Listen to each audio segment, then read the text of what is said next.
Hello viewers, কেমন আছেন? আশা করি আপনারা সকলেই খুব ভালো রয়েছেন। আজকে আমি আপনাদেরকে জমির দলিল যদি আপনাদের হারিয়ে যায় এবং জমির দলিলের শুধু নাম্বারটা যদি থাকে এবং জমি যে তারিখে আপনাদের যে সালে আপনাদের রেজিস্ট্রি হয়েছিল সেই সালটা যদি থাকে এবং রেজিস্ট্রি অফিসের নামটা যদি থাকে, তাহলে আপনারা অনলাইন থেকে কিন্তু জমির দলিলটা কিন্তু ডাউনলোড করতে পারবেন।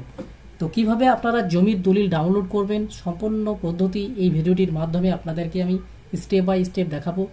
ভিডিওটি যদি ভালো লেগে থাকে লাইক শেয়ার কমেন্ট অবশ্যই করবেন এবং চ্যানেলটিকে সাবস্ক্রাইব করতে ভুল করবেন না, এবং ফেসবুক পেজ থেকে দেখে থাকলে ফেসবুক পেজটিকে অবশ্যই ফলো করে দেবেন। তো শুরু করা যাক, জমির দলিল আপনারা অনলাইন থেকে কিভাবে ডাউনলোড করবেন। তো জমির দলিল ডাউনলোড করার জন্য আপনাদেরকে মোবাইলে অথবা কম্পিউটারে যে কোনো একটা ব্রাউজার ওপেন করতে হবে এবং টাইপ করতে হবে ই-ডিস্ট্রিক্ট।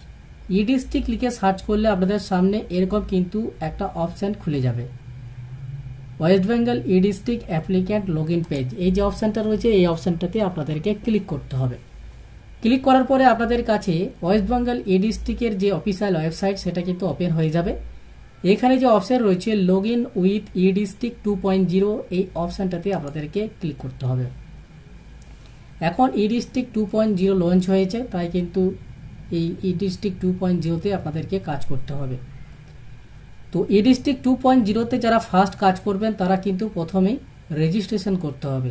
তো রেজিস্ট্রেশন করার জন্য এখানে যে রেজিস্টার অপশান রয়েছে এই রেজিস্টার অপশানে ক্লিক করবেন।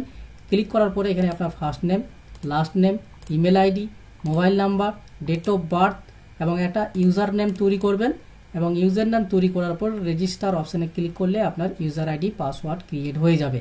তো আমার যেহেতু ইউজার আইডি পাসওয়ার্ড ক্রিয়েট করা রয়েছে তাই আমি আপনাদেরকে লগ ইন করে আপনাদেরকে জমির দলিল কীভাবে ডাউনলোড করতে হয় সেই প্রসেসটা দেখাবো। তো এখানে আমি লগ ইন করবো। লগ ইন করার জন্য আমি এখানে যে লগ ইন বা সাইন আপ অপশান রয়েছে এই অপশানে ক্লিক করার পরে এখানে আমার যে ইউজার নেম সেই ইউজার নেম আমি টাইপ করে দিয়েছি। তারপরে এখানে আপনারা সেন্ড ওটিপি ইন মোবাইল, এই যে দুটো অপশান রয়েছে সেন্ড ওটিপি ইন ইমেল, এখানে সেন্ড ওটিপি ইন মোবাইল অপশানে ক্লিক করলে মোবাইলে আপনার ওটিপি যাবে, সেন্ড ওটিপি ইন ইমেলে ক্লিক করলে আপনার ইমেলে ওটিপি যাবে।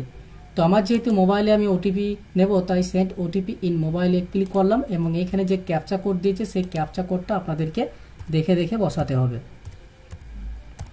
তো ক্যাপচা কোড বসানোর পরে আপনাদেরকে সাইন ইন অপশানটাতে ক্লিক করতে হবে। সাইন ইন অপশানে ক্লিক করলে আপনার রেজিস্টার্ড মোবাইল নাম্বারে আপনি যে ইউজার নেম তৈরি করেছেন সেই ইউজার নেমে একটা ওয়ান টাইম পাসওয়ার্ড আসবে।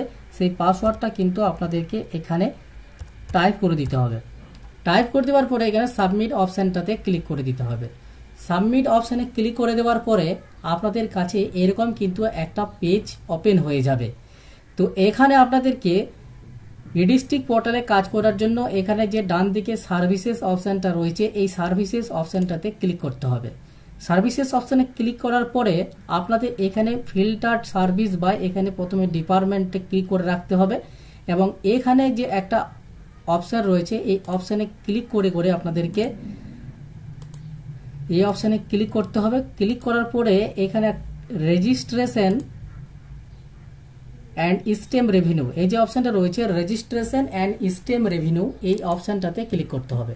ক্লিক করলে আপনাদের সামনে এখানে যে certified copy of registered did অর্থাৎ দলিলের কপি বের করার জন্য আপনাদেরকে certified copy of registered did এই অপশানটাতে ক্লিক করতে হবে। ক্লিক করলে আপনাদের সামনে এরকম একটা পেজ ওপেন হয়ে যাবে। তো এখানে আপনাদেরকে সিম্পলি নিচের দিকে স্ক্রল ডাউন করার পরে এখানে অ্যাকসেপ্ট অপশানটাতে ক্লিক করতে হবে। অ্যাকসেপ্ট অপশানে ক্লিক করার পরে এখানে একটা অপশান রয়েছে নিউ অ্যাপ্লিকেশন, এই অপশানে ক্লিক করার পরে এখানে যে অপশান রয়েছে certified copy of registered did এই অপশানটাতে আপনারা সিলেক্ট করবেন। তারপরে এখানে ডিজিটালি সাইন কপি এই অপশানটা লেখা থাকবে, আপনাদেরকে এখানে সেভ অ্যান্ড নেক্সট অপশানটাতে ক্লিক করতে হবে। সেভ অ্যান্ড নেক্সট অপশানে ক্লিক করার পরে এখানে আপনার যে অ্যাড্রেস লাইন 1 এবং অ্যাড্রেস লাইন 2 রয়েছে এখানে আপনার যে অ্যাড্রেস রয়েছে সেই অ্যাড্রেসটা একবার এখানে টাইপ করে দেবেন। অ্যাড্রেস টাইপ করে দেওয়ার পরে এখানে আপনাদেরকে পিনকোড নাম্বার, আপনার যে পিনকোড নাম্বার সেই পিনকোড নাম্বারটা এখানে দিয়ে দেবেন। তারপরে এখানে আপনার কান্ট্রি অটোমেটিক সিলেক্ট হয়ে যাবে এবং স্টেট অটোমেটিক সিলেক্ট হয়ে যাবে। ডিস্ট্রিক্ট আপনাদেরকে এখানে সিলেক্ট করে দিতে হবে, এবং এখানে আপনার যে সাব ডিভিশন রয়েছে সেই সাব ডিভিশন আপনার সিলেক্ট করতে হবে, এবং এখানে আপনার যে ব্লক বা মিউনিসিপ্যালিটি যেটা রয়েছে আপনার সেই ব্লক বা মিউনিসিপ্যালিটির নাম আপনারা সিলেক্ট করবেন। তারপরে এখানে ভিলেজ বা ওয়ার্ড, এখানে আপনার যে ভিলেজের নাম রয়েছে সেই ভিলেজের নাম আপনাকে এখানে সিলেক্ট করতে হবে। ভিলেজের নাম সিলেক্ট করার পর এখানে আপনার যে পোস্ট অফিস সেই পোস্ট অফিসের নাম আপনাকে এখানে সিলেক্ট করতে হবে এবং এখানে আপনার যে পুলিশ স্টেশন থানা যেটা রয়েছে সেই পুলিশ স্টেশনের নাম আপনাদেরকে এখানে টাইপ করে দিতে হবে।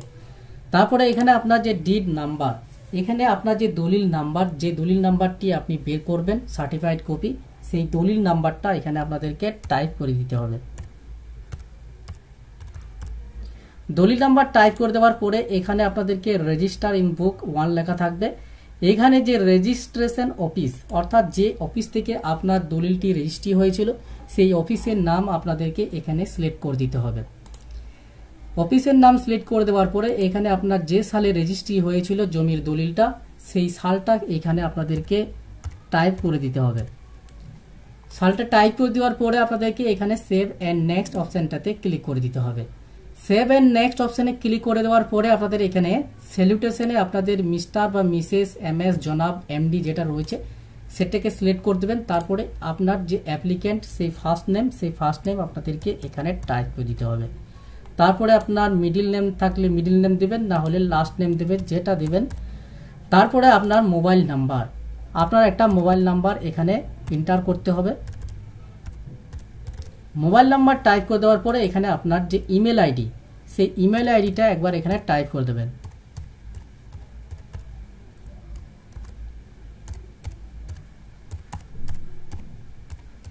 ইমেল আইডি টাইপ করে দেওয়ার পরে এখানে অ্যাড্রেস অফ অ্যাপ্লিক্যান্ট, এখানে আপনার যে অ্যাড্রেস রয়েছে সেই অ্যাড্রেসের নাম আপনাদেরকে এখানে টাইপ করে দিতে হবে। তারপরে আপনাদেরকে এখানে ভ্যালিডেট অপশানটাতে ক্লিক করে দিতে হবে। ডাটা ভ্যালিডেটেড সাকসেসফুলি, এখানে ওকে অপশানটাতে ক্লিক করতে হবে। ওকে অপশানে ক্লিক করার পরে আপনার এখানে প্রিভিউ আর অপশান থাকবে, প্রিভিউ অপশানে ক্লিক করতে হবে এবং এইখানে আপনার যে ডিটেলসগুলো আপনি ফিল আপ করলেন সেই সমস্ত ডিটেলসগুলো একবার দেখে নেবেন। দেখে নেওয়ার পরে এখানে আপনাকে ক্লোজ অপশানে ক্লিক করতে হবে। ক্লোজ অপশানে ক্লিক করার পরে এখানে আপনার যে অপশান রয়েছে সাবমিট, এই সাবমিট অপশানে ক্লিক করে দিতে হবে। সাবমিট অপশানে ক্লিক করলে আপনার এই কনফিগারেশনের পেজ কিন্তু ওপেন হয়ে যাবে। তো এখানে আপনার পেমেন্ট রেফারেন্স নাম্বার, তারপরে certified copy of registered did, AIN number, তারপরে কত টাকা ফিস পেমেন্ট করতে হবে সেই টোটাল অ্যামাউন্ট কিন্তু এখানে শো হবে। তো এই পেমেন্ট করার জন্য আপনাদেরকে এখানে গ্রিপস 2.0 এই অপশানটাতে ক্লিক করতে হবে এবং এখানে পে নাও, এই যে পে অপশানটা রয়েছে এই পে অপশানটাতে ক্লিক করতে হবে। পে অপশানে ক্লিক করলে আপনাদের সামনে এরকম গ্রিপসে একটা পোর্টাল কিন্তু ওপেন হয়ে যাবে। এই পেজটাকে নিচের দিকে স্ক্রল ডাউন করবেন এবং ভেরিফাই চেককে ক্লিক করার পরে নেক্সট অপশানটাতে ক্লিক করবেন। তারপরে পেমেন্ট মোডে ক্লিক করে SBI ইপে সিলেক্ট করবেন এবং পে থ্রুতে আপনাকে পেমেন্ট গেটওয়ে আর ব্যাংক এবং নেক্সট অপশানটাতে ক্লিক করতে হবে। তারপরে এখানে আপনার যে গ্রিপস পেমেন্ট ID সেটা লেখা থাকবে এবং GRN নাম্বার সেটাকে আপনারা লিখে রাখবেন এবং ওকে অপশানটাতে ক্লিক করে দেবেন। ওকে অপশানে ক্লিক করার পরে পেজটাকে নিচের দিকে আরেকবার স্ক্রল ডাউন করবেন এবং পে নাও অপশানটাতে ক্লিক করে দেবেন। পে নাও অপশানে ক্লিক করার পরে আপনার এইখানে পেমেন্টের অপশান চলে আসবে। এখানে আপনারা debit card, credit card, prepaid card দিয়ে পেমেন্ট করতে পারবেন। ইন্টারনেট ব্যাংকিং অর্থাৎ এখানে আপনার যে নেট ব্যাংকিং রয়েছে সেই নেট ব্যাংকিং দিয়েও পেমেন্ট করতে পারবেন। তারপরে এখানে UPI মাধ্যমে অর্থাৎ এখানে এন্টার UPI ID দিয়ে পেমেন্ট করতে পারবেন। QR কোড দিয়েও আপনারা কিন্তু পেমেন্ট করতে পারবেন। আর একটা অপশন রয়েছে ওয়ালেট, এখানে ওয়ালেট একমাত্র CSC ওয়ালেট রয়েছে, CSC ওয়ালেট থেকেও আপনারা পেমেন্ট করতে পারবেন এবং NEFT এবং SBI ব্রাঞ্চ পেমেন্ট এই দুটো হচ্ছে অফলাইন প্রসেস। তো আপনারা UPI মাধ্যমে পেমেন্ট করবেন। UPI অপশানে ক্লিক করবেন এবং এখানে UPI QR কোডে ক্লিক করবেন, তারপরে পে নাও অপশানে ক্লিক করে দেবেন। এখানে পে নাও অপশানে ক্লিক করলে আপনাদের সামনে এখানে এই QR কোড জেনারেট হয়ে যাবে। এই QR কোডটা আপনারা স্ক্যান করে দেবেন, স্ক্যান করে পেমেন্টটা করে দেবেন। ফোনপে বা আপনাদের যে পেটিএম বা গুগল পে যেটা রয়েছে আপনাদের সেখান থেকে পেমেন্টটা করে দেবেন। স্ক্যান করে পেমেন্ট করে দেওয়ার পরে আপনাদের পেমেন্ট সাকসেসফুল হয়ে যাবে। পেমেন্ট করার পরে আপনাদের কাছে কিন্তু এরকম কিন্তু অপশন চলে আসবে, transaction message, payment successful, payment ID এবং এখানে অ্যামাউন্ট এবং এখানে ডাউনলোড চালানের অপশানে ক্লিক করলে আপনার যে চালান সেটা কিন্তু ডাউনলোড হয়ে যাবে। আপনারা চাইলে চালানটা ডাউনলোড করতে পারবেন। এরপরে আপনাদের কাছে কিন্তু একটা অ্যাকনোলেজমেন্ট স্লিপ কিন্তু চলে আসবে। আপনাদেরকে এই যে অ্যাকনোলেজমেন্ট স্লিপ সেটা কিন্তু ডাউনলোড করে নিতে হবে। এখানে ডাউনলোড অপশান আছে, এই ডাউনলোড অপশানে ক্লিক করলে আপনারা এই ডাউনলোড চালান অপশানটাতে ক্লিক করে ডাউনলোড চালানটা করে নিতে পারবেন। দলিলের সার্টিফাইড কপির যে পেমেন্ট, সেই পেমেন্ট করার পরে আপনাদেরকে পেমেন্ট কমপ্লিট হয়ে যাওয়ার পরে আপনাদেরকে ইডিস্টিক 2.0 সেটাকে একবার আপনারা লগ ইন করে নেবেন। লগ ইন করার পরে এখানে যে ড্যাশবোর্ড অপশানটা আপনারা দেখতে পাচ্ছেন, এই ড্যাশবোর্ড অপশানটাতে ক্লিক করতে হবে।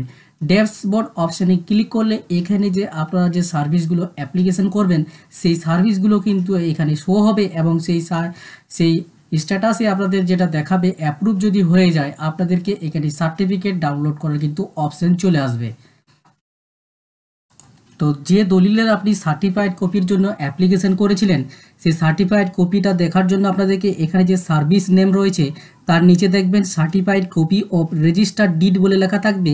এখানে আপনার যে AIN নাম্বার সেটা লেখা থাকবে এবং কত তারিখে আপনি অ্যাপ্লিকেশন করেছিলেন সেটাও কিন্তু শো হবে এবং এই স্ট্যাটাসে আপনি দেখবেন অ্যাপ্রুভ। এবার যখন পেমেন্ট করবেন তারপরে কিন্তু যখন ডাউনলোড করতে যাবেন তখন কিন্তু আপনার sign copy not yet generated বলে লেখা থাকবে এটা ডাউনলোড করলে। কিন্তু যখন 2 ঘন্টা পরে আপনি ট্রাই করবেন এই ডাউনলোড সার্টিফিকেট অপশানে যখন ক্লিক করবেন তখন আপনার যে দলিল সেই দলিলের সার্টিফাইড কপি কিন্তু ডাউনলোড হয়ে যাবে। তো কিছুক্ষণ আপনারা ওয়েট করবেন পেমেন্ট করার পরে, তারপরে কিন্তু ডাউনলোড করলে আপনার যে দলিল সেটা কিন্তু ডাউনলোড হয়ে যাবে। তো এই ডাউনলোড সার্টিফিকেট অপশানে ক্লিক করলে আপনার যে দলিলের সার্টিফাইড কপির যে লিস্ট অর্থাৎ সার্টিফিকেট লিস্ট এখানে কিন্তু নিচে কিন্তু শো হবে। এখানে ডিড সার্টিফিকেট বলে লেখা থাকবে এবং PDF লেখা থাকবে। অ্যাকশনের নিচে দেখুন এখানে ডাউনলোড করার অপশন রয়েছে। এই ডাউনলোড অপশানে ক্লিক করলে আপনার যে দলিল সেই দলিলটা কিন্তু এখানে চলে আসবে। আপনাদেরকে এই দলিলটা কিন্তু সেভ করে নিতে হবে। সেভ করার পরে আপনাদেরকে এটা কিন্তু প্রিন্ট আউট করে নিতে হবে। সেভ করার পরে আপনাদেরকে এই যে প্রিন্টের অপশন রয়েছে এই প্রিন্ট অপশানে ক্লিক করে আপনার এই দলিলটা কিন্তু প্রিন্ট আউট করে নিতে পারবেন। তো দলিলের সার্টিফাইড কপিতে আগে যে ডিস্ট্রিক্ট পোর্টালে যে অ্যাপ্লিকেশন হতো এবং দলিলের যে সার্টিফাইড কপি যেটা ডাউনলোড হতো তখন এই অপশানটা কিন্তু আপনাদের ছিল না। এই যে লাস্ট পেজে আপনারা দেখতে পাবেন এখানে যে লাস্ট পেজে যে রেফারেন্স নাম্বার, তারপরে কত টাকা পেমেন্ট কেটেছে এবং এই যে সাইন ডিজিটাল সাইনের যে অপশান রয়েছে এই অপশান কিন্তু আগে ছিল না। এখন কিন্তু এই ডিজিটাল সাইনের যে অপশন সেটা কিন্তু এড করেছে। দলিলের সার্টিফাইড কপি আপনারা কিভাবে অ্যাপ্লিকেশন করবেন এবং কিভাবে আপনারা সেই দলিলের সার্টিফাইড কপিটা ডাউনলোড করবেন সমস্ত কিছু প্রসেস কিন্তু এই ভিডিওটাতে আমি স্টেপ বাই স্টেপ আপনাদেরকে দেখিয়ে দিয়েছি। তো ভিডিওটি যদি ভালো লেগে থাকে তাহলে আমার এই চ্যানেলটিকে অবশ্যই সাবস্ক্রাইব করে দেবেন এবং ফেসবুক পেজ থেকে যদি দেখে থাকেন তাহলে ফেসবুক পেজটিকে অবশ্যই কিন্তু ফলো করে দেবেন।